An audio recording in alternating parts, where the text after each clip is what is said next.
नमस्कार, सुप्रभात। आप सभी दर्शकों का डीडी न्यूज पर स्वागत है। आप देख रहे हैं हमारा सांकेतिक समाचार। मैं हूं साइमा खान और मेरे साथ है मेरी सहयोगी मनीषा। तो नजर डाल लेते हैं हेडलाइंस पर।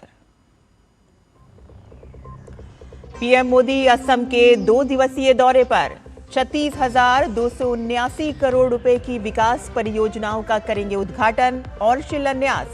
सड़क, रेलवे, हाईवे और ऊर्जा क्षेत्र से जुड़े कई बड़े प्रोजेक्ट से राज्य को होगा लाभ।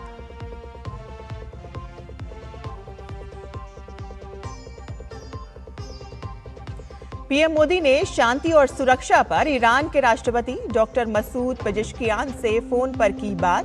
खाड़ी क्षेत्र के गंभीर हालात पर चर्चा, संवाद और कूटनीति पर दिया जोर।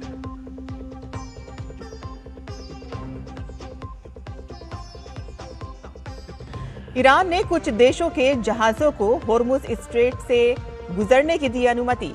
अमेरिका इजराइल का साथ देने वालों को कोई रियायत नहीं।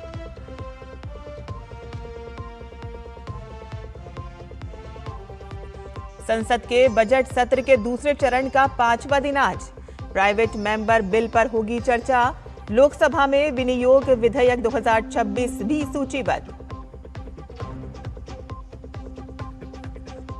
और विश्व कप के लिए क्वालिफाई कर चुकी भारतीय महिला हॉकी टीम आज FIH विश्व कप क्वालिफायर के सेमीफाइनल में इटली से लेगी लोहा। पिछले मैच में वेल्स की टीम को 4-1 से दी थी मात।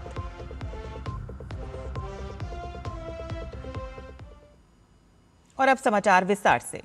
प्रधानमंत्री नरेंद्र मोदी आज असम के 2 दिवसीय दौरे पर रहेंगे और इस दौरान वे 36,279 करोड़ रुपए की विकास परियोजनाओं का उद्घाटन और शिलान्यास करेंगे। और इन विकास परियोजनाओं में कोकराझार से लेकर गुवाहाटी और सिलचर तक सड़क, रेलवे, हाईवे और ऊर्जा क्षेत्र से जुड़े कई बड़े प्रोजेक्ट्स शामिल हैं। तो वहीं प्रधानमंत्री कोकराझार में एक विशाल जनसभा को भी संबोधित करेंगे और साथ ही बोडोलैंड टेरिटोरियल काउंसिल क्षेत्र के लिए 4,574 करोड़ रुपए की परियोजनाओं का उद्घाटन करेंगे। और इसके अलावा पीएम 3 नई ट्रेन सेवाओं कामाख्या, चारलापल्ली, अमृत भारत एक्सप्रेस, नारंगी Agartala express, Guwahati new Jalpaiguri express को हरी झंडी भी दिखाएंगे। और इनमें कामाख्या, चारलापल्ली, अमृत भारत एक्सप्रेस, नारंगी Agartala express, Guwahati new Jalpaiguri express शामिल हैं। इन रेल सेवाओं से पूर्वोत्तर क्षेत्र की रेल कनेक्टिविटी को और मजबूती मिलेगी।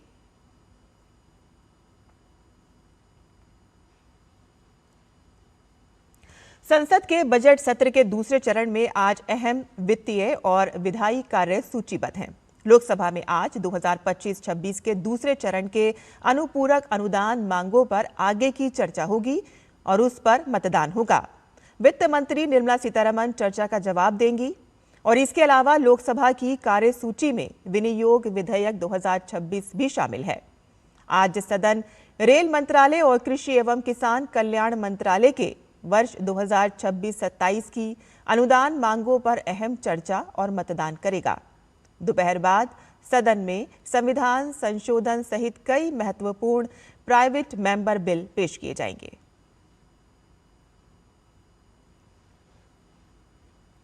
कल लोकसभा में पेट्रोलियम और प्राकृतिक गैस मंत्री हरदीप सिंह पुरी ने पश्चिम एशिया में जारी संघर्ष से उत्पन्न वैश्विक ऊर्जा आपूर्ति में बाधा आने के मुद्दे पर सरकार के कदमों के बारे में बयान दिया। उन्होंने इस बात पर जोर दिया कि भारत में कच्चे तेल की स्थिति मजबूत है। उन्होंने कहा कि रसोई गैस की घरेलू आपूर्ति पूरी तरह सुरक्षित है और गैस सिलेंडरों की बुकिंग से डिलीवरी की तय सीमा में कोई परिवर्तन नहीं किया गया है। उन्होंने कहा कि 35 करोड़ परिवार विशेष रूप से गरीबों और वंचित लोगों के लिए रसोई गैस की निर्बाध आपूर्ति करना सरकार की प्राथमिकता है। राज्यसभा में आज के कामकाज की बात करें तो उच्च सदन में आज भी ग्रामीण विकास मंत्रालय के कामकाज पर चर्चा होगी।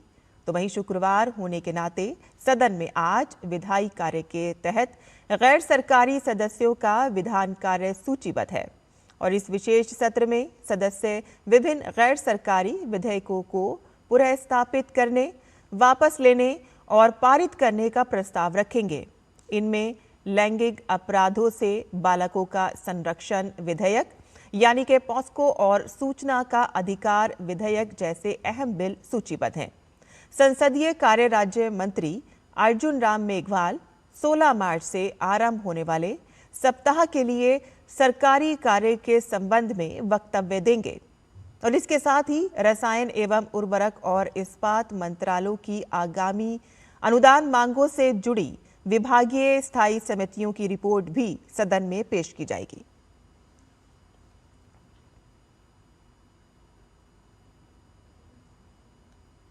और अब बात करते हैं पश्चिम एशिया की।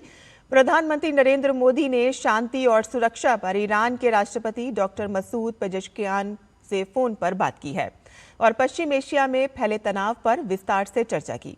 दोनों राष्ट्र अध्यक्षों के बीच हुई बातचीत की जानकारी पीएम मोदी ने सोशल मीडिया प्लेटफॉर्म एक्स पर देते हुए लिखा कि मैंने ईरान के राष्ट्रपति डॉक्टर मसूद पेजेश्कियान से क्षेत्रीय गंभीर स्थिति पर चर्चा करने के लिए बातचीत की। मैंने तनाव बढ़ने, नागरिकों की जान जाने और नागरिक बुनियादी ढांचे को हुए नुकसान पर गहरी चिंता व्यक्त की। भारतीय नागरिकों की सुरक्षा और माल एवं ऊर्जा के निर्बाध परिवहन की आवश्यकता भारत की सर्वोच्च प्राथमिकता बनी हुई है। मैंने शांति और स्थिरता के प्रति भारत की प्रतिबद्धता को दोहराया और संवाद एवं कूटनीति का आग्रह किया।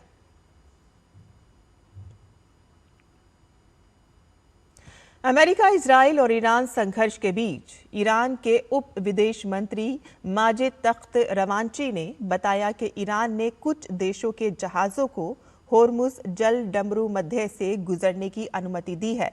तेहरान में एक साक्षात्कार के दौरान उन्होंने कहा कि कुछ देशों ने जल डमरू मध्य से गुजरने के बारे में हमसे पहले ही बात की है और हमने उनके साथ सहयोग किया है। और साथ ही उन्होंने आगे कहा कि ईरान का मानना है कि जिन देशों ने आक्रमण में हिस्सा लिया है उन्हें होर्मुज जल डमरू मध्य से सुरक्षित मार्ग का लाभ नहीं मिलना चाहिए। अमेरिका के राष्ट्रपति डोनाल्ड ट्रंप ने तेल की कीमतों को लेकर अपने social media platform truth social पर पोस्ट के माध्यम से बड़ा बयान दिया है। ट्रंप ने कहा कि जब वैश्विक बाजार में कच्चे तेल की कीमतें बढ़ती हैं तो इससे अमेरिका को फायदा होता है, क्योंकि अमेरिका दुनिया का सबसे बड़ा तेल उत्पादक देश है। और साथ ही उन्होंने ये भी कहा कि इससे ज्यादा महत्वपूर्ण मुद्दा ईरान को परमाणु हथियार हासिल करने से रोकना है, क्योंकि इससे मध्य पूर्व और दुनिया की सुरक्षा को खतरा हो सकता है। संयुक्त राष्ट्र ने कहा है कि अमेरिका और इजराइल के हमलों के बाद शुरू हुए संघर्ष और ईरान की जवाबी कार्रवाई से क्षेत्र में बड़ा मानवीय संकट पैदा हो गया है।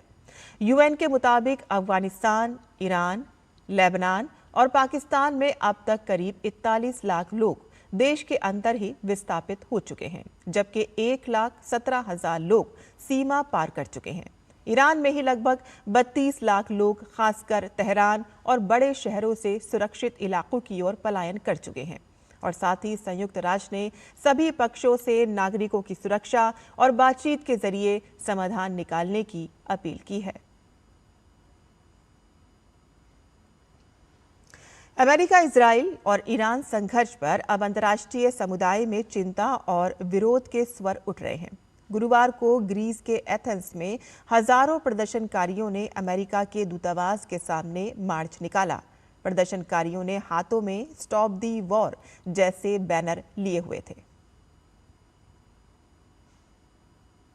और खेल की खबरों में FIH हॉकी विश्व कप के लिए क्वालिफाई कर चुकी भारतीय महिला हॉकी टीम की नजरें अब FIH विश्व कप क्वालिफायर जीतने पर हैं। आज टीम का सामना सेमीफाइनल में इटली से होगा। भारतीय महिला हॉकी टीम पूल बी में 3 मैचों में 7 अंक लेकर शीर्ष पर है। स्कॉटलैंड के भी 7 अंक हैं, लेकिन गोल औसत में पिछड़ने के कारण वे दूसरे स्थान पर है। भारत ने पूल चरण में 2 मैच जीते और 1 ड्रॉ खेला। भारत के लिए फॉरवर्ड नवनीत कौर ने बेहतरीन प्रदर्शन किया। वे अब तक 4 गोल कर चुकी हैं। उन्होंने वेल्स के विरुद्ध आखिरी पूल मैच में हैट्रिक लगाई थी। हमारे सांकेतिक समाचार में बस इतना ही। मुझे और मेरी सहयोगी मनीषा को अनुमति दें, लेकिन आप देखते रहिए डीडी न्यूज़। नमस्कार।